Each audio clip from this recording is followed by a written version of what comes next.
cái này hay là mình đi soi đi.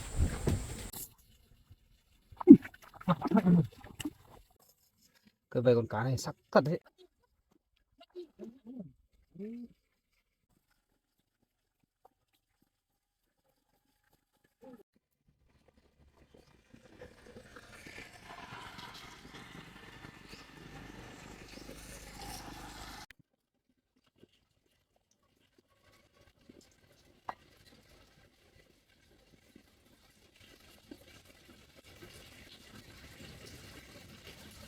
Ra là cá mất.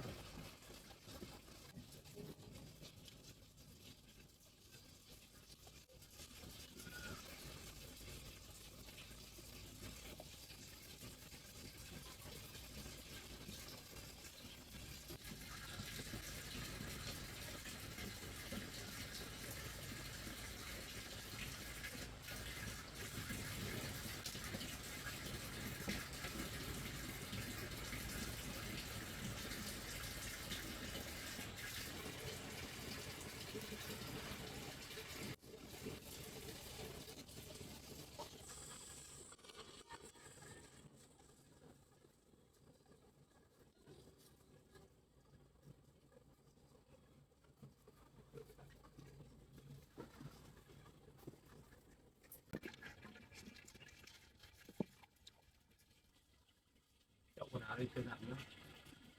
Chẳng biết là mật với bà thì một tí đồ là lâu thế.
Cái lò này chắc mình làm là hơi nhầm đấy.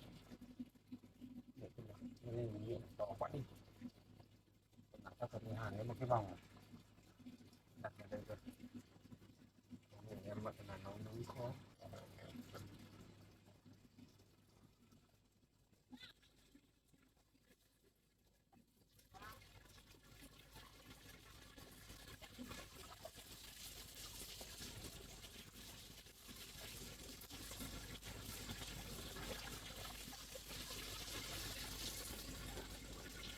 Em về đã.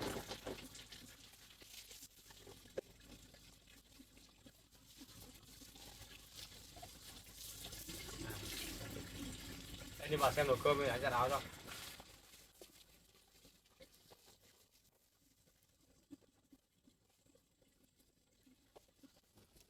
Cháo trắng của mình là mận lấy với đặt trúng này.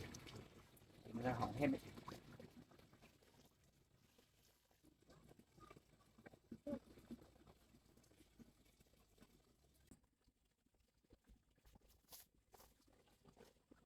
Em cho con lên trên nhà đi, cho bà trông xong lại em xuống đây. Xem nồi cơm cho anh để giặt áo.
Ờ,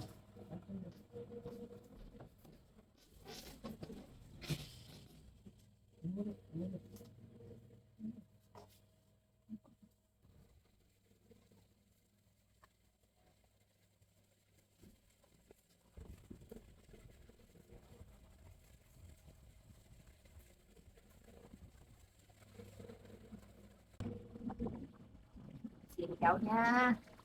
À,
áo trắng quanh này mai mà giặt thì em đừng giặt chung với quần áo đi làm nhé, ố vàng hết áo ấy, cứ giặt riêng cho anh nhé. Cái bàn chải chải sạch vào phơi riêng, giặt riêng ra, áo trắng không chung với áo tối màu.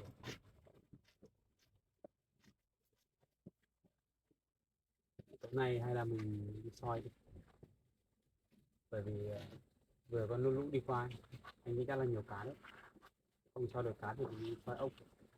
Người dân ở đây họ vừa rất là thoải mái để đi soi này.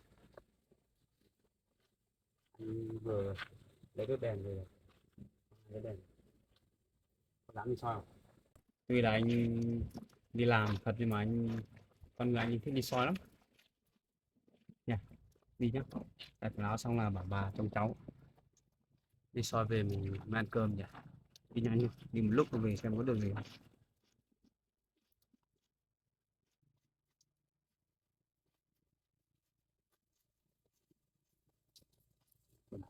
Còn nhiều quá này, hay lấy chục cái đường dây điện kéo nhà mình yếu quá đi. Không, anh mua tủ lạnh máy giặt về em nhà đỡ giặt bằng tay, áo trẻ con vắt nó nhanh khô hơn, không này nó lâu lắm.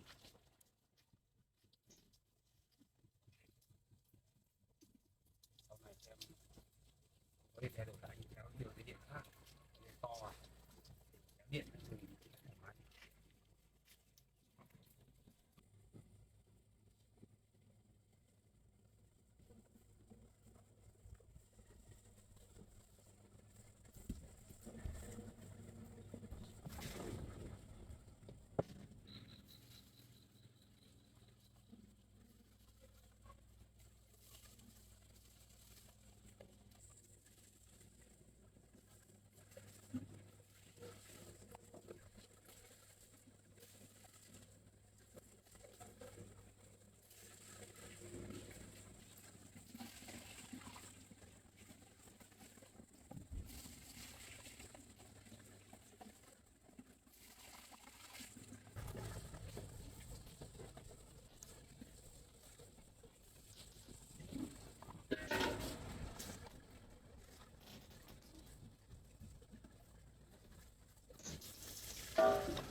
cái bàn chải biết đi đâu nhỉ, hay là nước lũ hôm nọ dâng lên là cuốn đi rồi,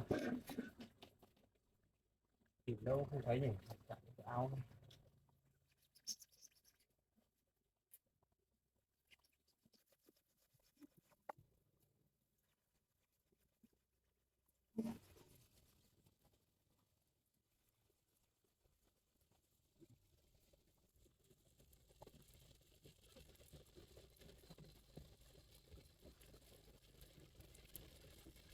Em bỏ áo này đi, bỏ trong này, cứ cởi tối là mình đi thôi.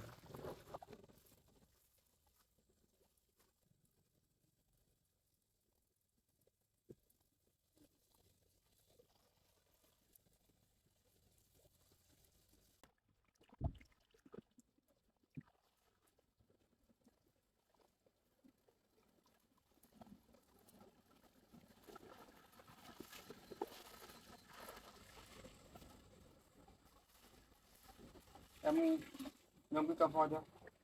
Xong thì em đổ vào chậu lớn xong là ngâm ở đấy nhé. Cái này phải ngâm lâu nó thơm.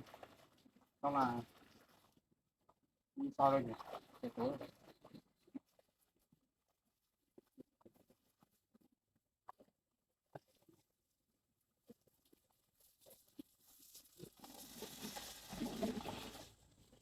Đổ vào chậu to đi. Có nhiều.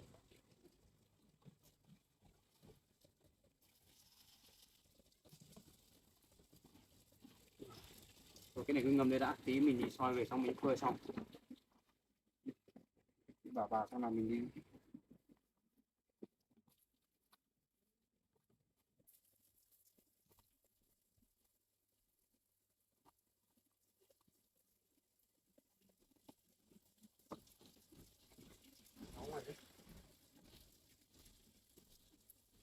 Ôi trời ơi, để ăn gì đấy?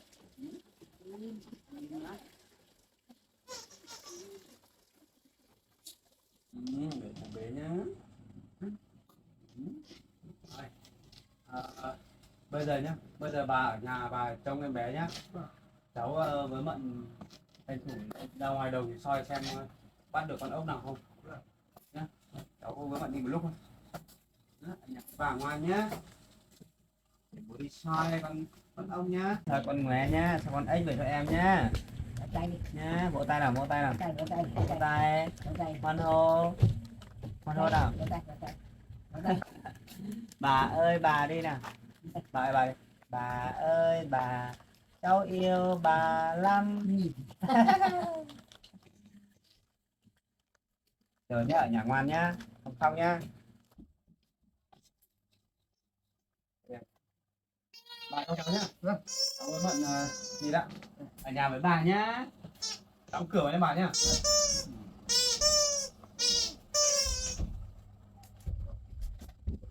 Bà nhớ đóng cửa nhá. Vâng.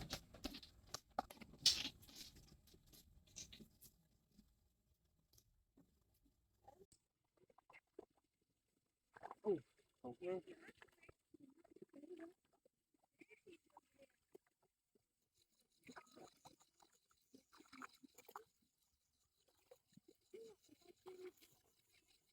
Cá rô phi sao ấy?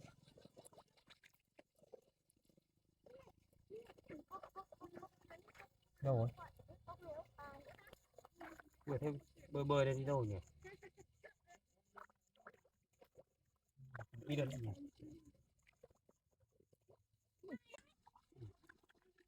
Đám trẻ con ở đây đi soi cũng đông nhỉ?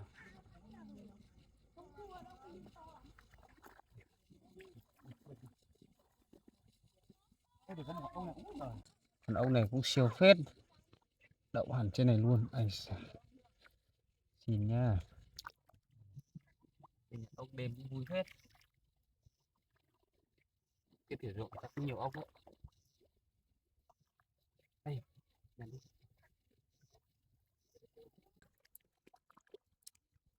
Không nhận được ốc à? Anh mò mãi chả thấy đâu.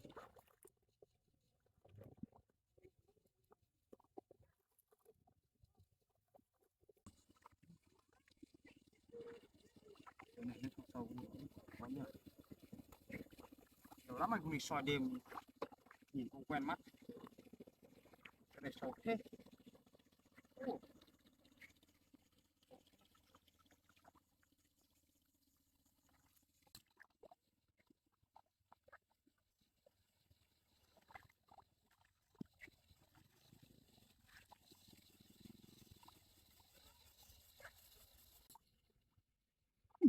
Còn rắn đó em ơi, còn rắn nước, con rắn đen đen nhìn ghê quá. Anh sợ nhất rắn ấy. Ê, có con ốc kìa. Em đi nhặt. Kìa, anh sợ ghê quá. Ghê quá. Chỗ này có rắn không soi chỗ này nữa. Chuyển thử than đi. Ghê quá. Đi lên thử tên em ơi. Con gì đấy? Cua á? À, cua đồng à? Ui, nhưng mà trong con rổ này tí đấy, cẩn thận. Đấy, con này mang về để lấy nước canh cho em bé ăn tốt đấy. Ui, rồi, không chạy được. Cái thuyền này mà họ mà bừa chắc nhiều cua đấy nhỉ. Họ bừa đâu. Đi cẩn thận nhé.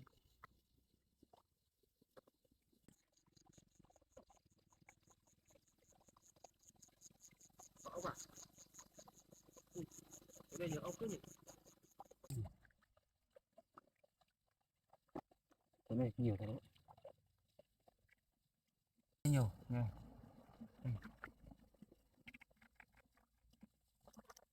Hơi đục một tí nhìn cũng không thấy đấy. Đây đi.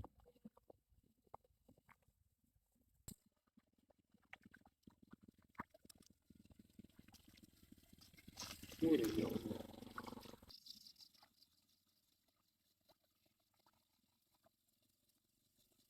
Thịt nhiều cũng nhiều lắm. Họ mới 10 tháo nhiều ốc thôi.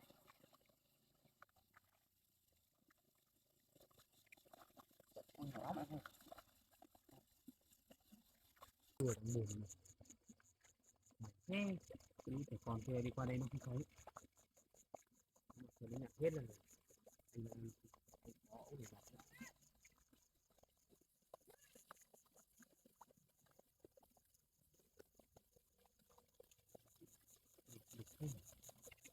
Đấy mà. Con.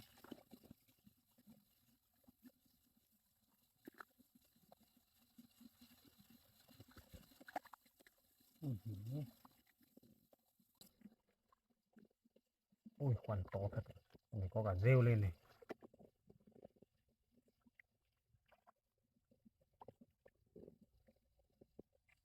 Đây xem được.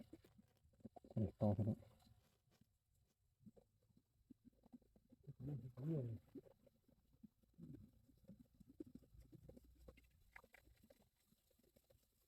Ở đây là ốc bé hơn này. Không bằng cái đầu bên kia ốc to hơn.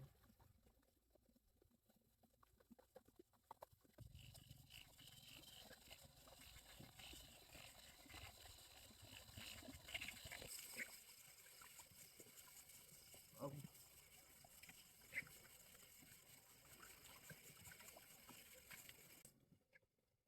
Mặt sắp đuôi đóng bùn nữa.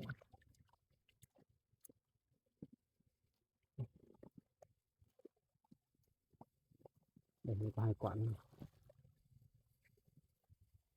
Cái số đây nhiều thế. Cái mưa này nhiều ốc đấy. Đi xem có chỗ nào.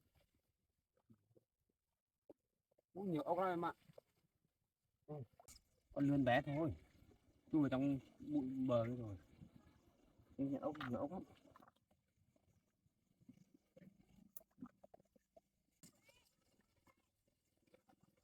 Ui, em ơi, con cá to. Con cá to. Đây, có con cá to này. Kìa. Ôi, cá gì to đấy nhỉ? Đây, em ra đây xem này. Bây giờ làm thế nào để bắt nó nhỉ? Con này to đấy. Không biết cá gì nhỉ? Ui. Ui, trên này có một con nữa. Kìa. Con này giống cá chép rồi đấy. Làm thế nào để bắt được nhỉ? Vô lấy á. Chờ anh đã. Ui. Em làm thế đấy chạy mất rồi. Ui, đây. Từ từ. Ui. Đi đâu rồi? Ôi, con cá to này mà chạy tiếc quá. Này nó lên đây rồi. Ui, đây em ơi. Ui, đây rồi. Đây này. Ui, đục hết rồi, rồi sao nhìn được thấy. Em chạy ra đầu ngoài cái đón đi. Bắt con này về. Em đón đầu ngoài cái đi. Con cá to này bây giờ làm đục hết rồi, đâu tỉnh này. Đục hết rồi. Ui, đã xem từ từ này. Ui, ở đây này. Ui, ui, bắt được rồi. Ôi, em bắt từ từ từ. Ông chọc tay của anh đau quá. Cá to thật đi. Để mà lên bờ đã. Còn cá rô phi thôi. To thật đấy. Ui rồi.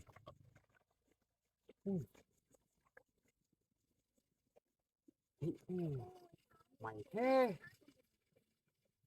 Thật đấy nhỉ. Còn một con nữa em ạ. Con này bây giờ bỏ đây thì nó nhảy mất. Em ở đây giữ cho để anh tìm con kia đã. Trong cái mương này có hai con cá to thật đấy. Thúc lên để tìm con kia. Đi đâu rồi nhỉ?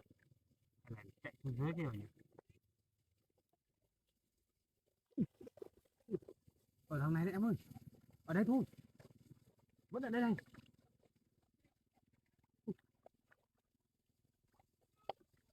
Đây thôi.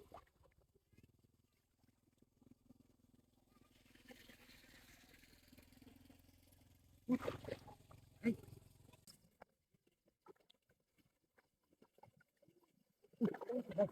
Au, au.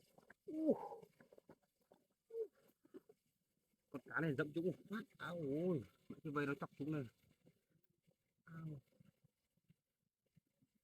Dẫm trúng nó rồi.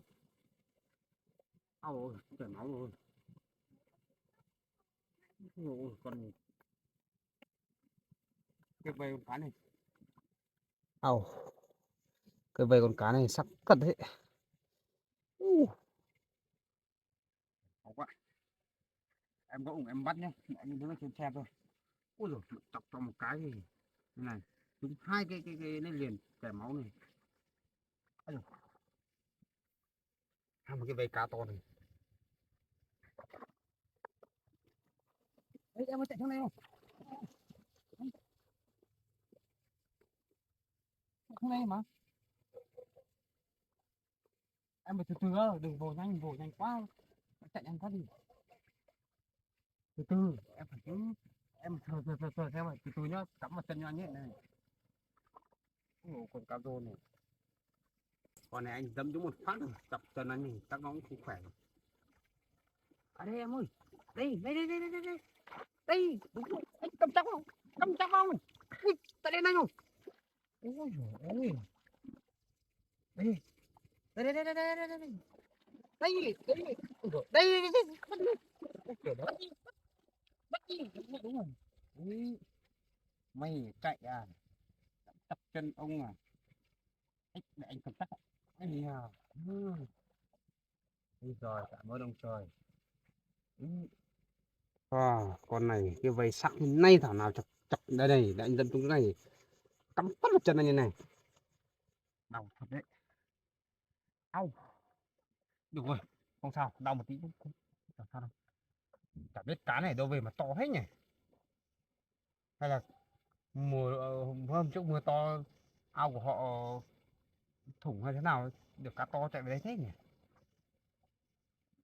Đấy, đi. Được, hai con to được rồi em ạ. Một rổ ốc nữa.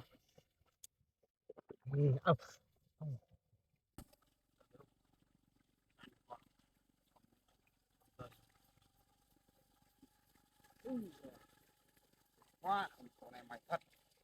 Hai con cá to này. Mà phải khỏe với bà đi. Chân đau quá. Này đi đi vội quá đi không đi ủng mà.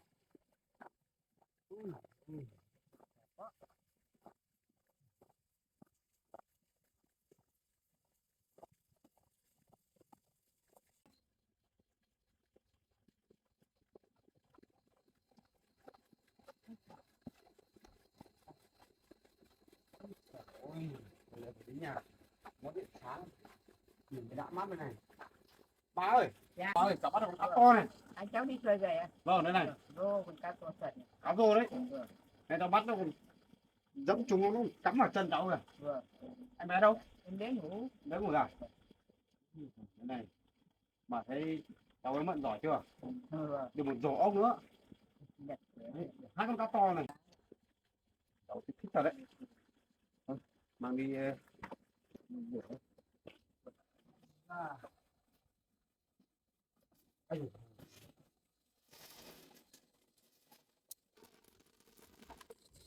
Dạ, có hai con cua, hai con cá to nữa thì quá chuẩn quá.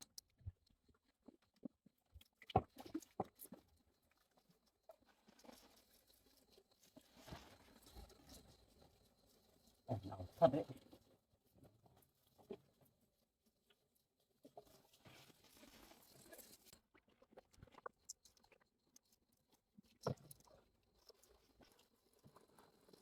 Mình mổ hai con cá này trước. Ông thì cứ ngâm qua đêm mình này. Mai ông có nhả hết cái bẩn ra thì mình mới ăn.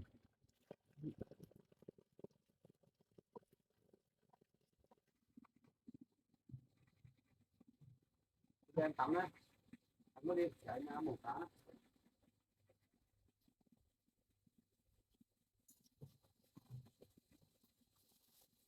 Đây, tắm đi.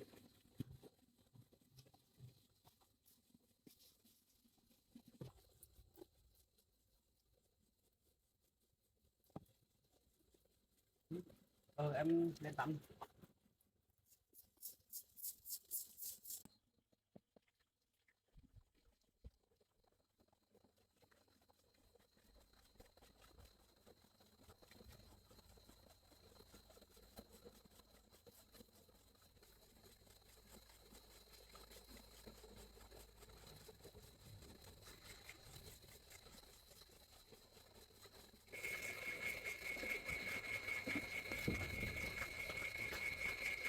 Tắm xong rồi. Đây anh mổ cá xong hết rồi. Anh đổ một lon bia đây hấp rồi. Em ngồi đây trông nhé. Anh đi tắm đó.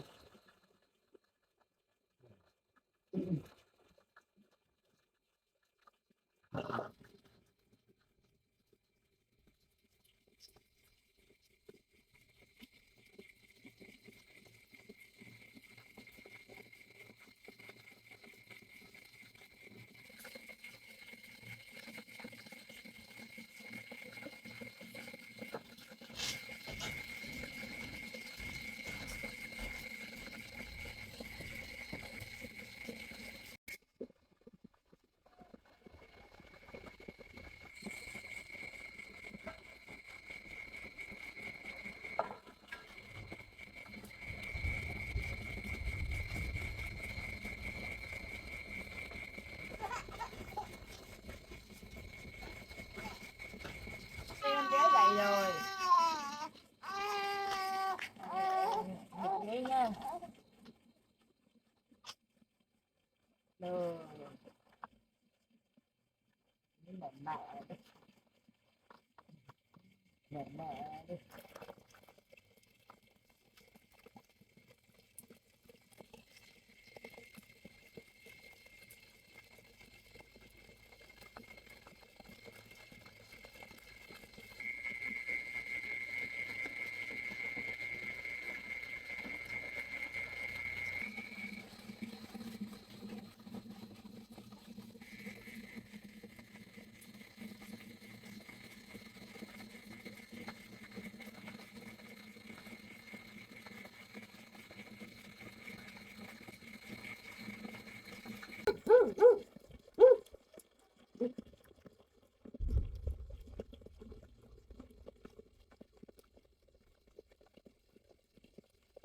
Đúng với cháu hôm nay sớm chết ầm đi, chắc là đến mưa to ấy.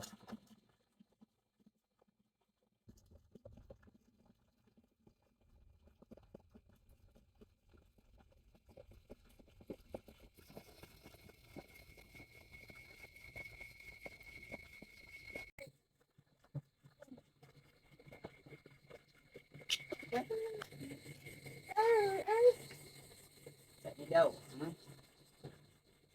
đi chị chơi nhỉ Chín rồi đấy em ơi.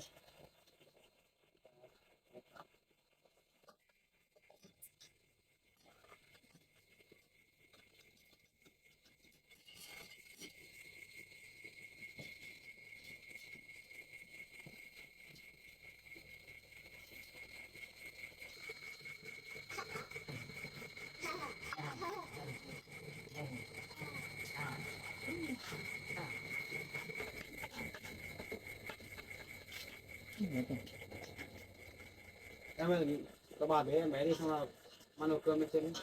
Không chịu à?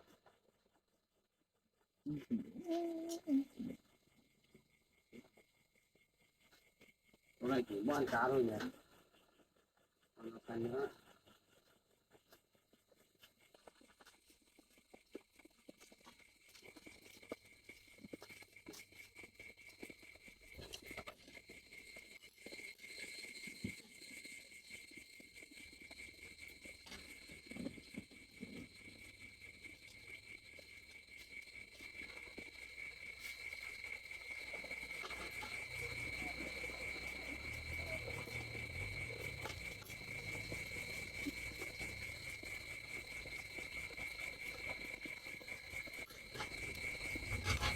Bác thì mới cùng ăn được thành.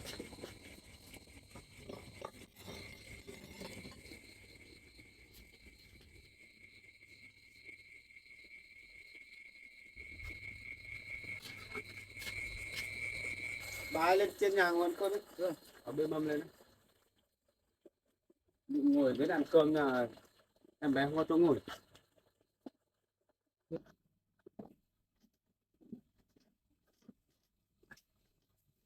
Nào, cơm thôi. Ừ,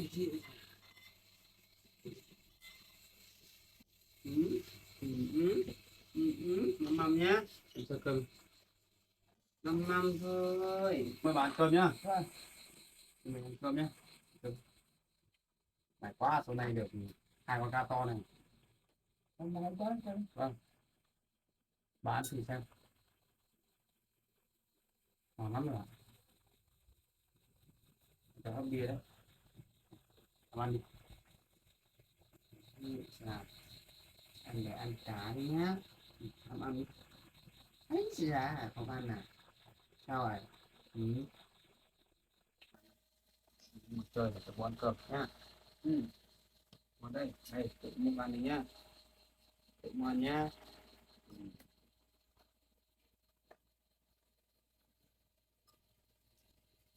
Mâm. Ừ. Để con tự mua ăn. Cá này ngon không bà? Ngon lắm. Ừ. Ăn nhiều cho bà nhá. Ừ. Em ăn đi. Rồi để con cứ con đi. Ừ. Mâm nhá. Cho thì cá nó không ăn. Ừ.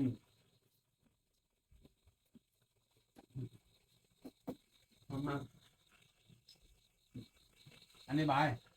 Em ăn đi.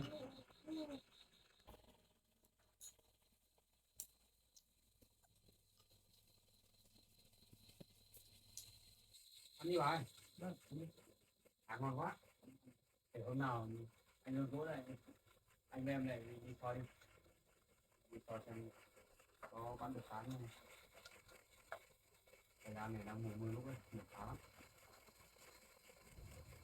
Đây là bán. Ôi trời ơi, thầy cơm dưới này. Ừ. Ok con ăn. Đây.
cháu lên ba cháu đi mẫu giáo nghe này cháu đi ba cháu lên ba cháu đi mẫu giáo cô thương cháu vì cháu không khóc nhẹ có tay hết có tay có tay ôi cày cày la la la la la la la ôi trời có tay nữa lắm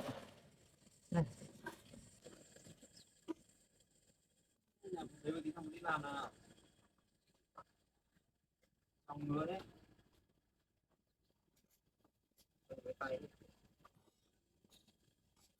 sao lại có cái chấm đỏ đỏ đây nhỉ?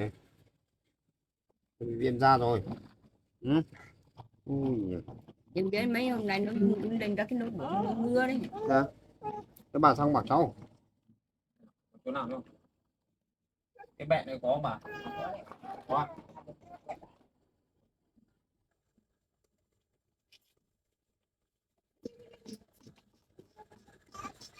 Bye bye. Bà cho con bé nhé. Con bé này ngã nhé. À đây, nó đi mẹ được phải không? À, đây thì luôn à. Đây đi mẹ.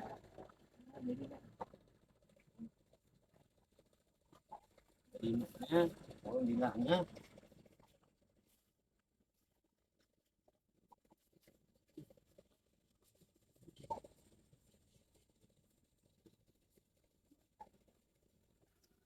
Bà phụ bảo là em bé lên cái đợt đợt này. Ừ, sao nó lại lên nhiều nhỉ? Bị hắc lào à? Anh tưởng mỗi trên nách chứ ở đây cũng có nhiều đấy cả. Này chắc bị viêm da hay là bị hắc lào rồi. Phải là đưa đi tham gia liễu thôi. Chắc bị vấn đề về da rồi. Ngứa là đúng không? Hôm nay anh bận đi làm chứ. Chiều anh về anh đưa đi nhé. Nhá.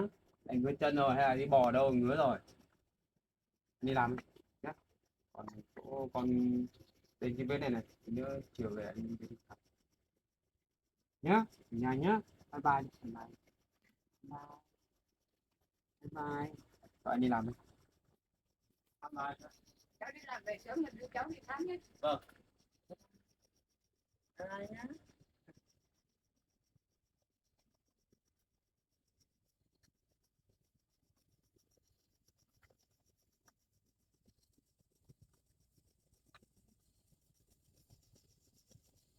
Bye bye. Bye bye.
cháu đi bán đấu mà cháu phải kiểm tra đi bán đấu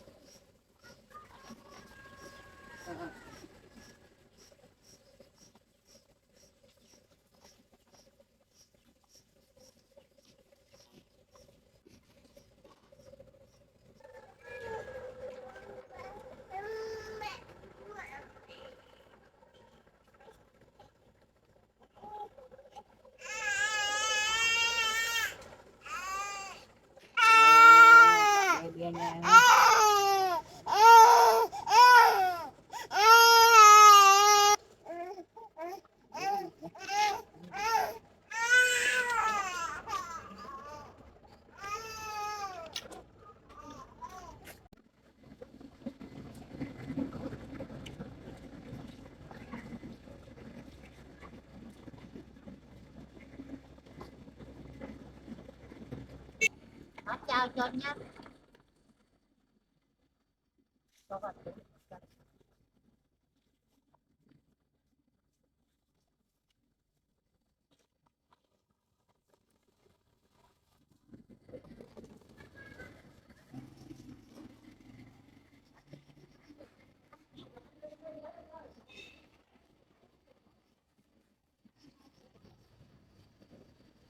Đấy, đó. Cái này đi nè.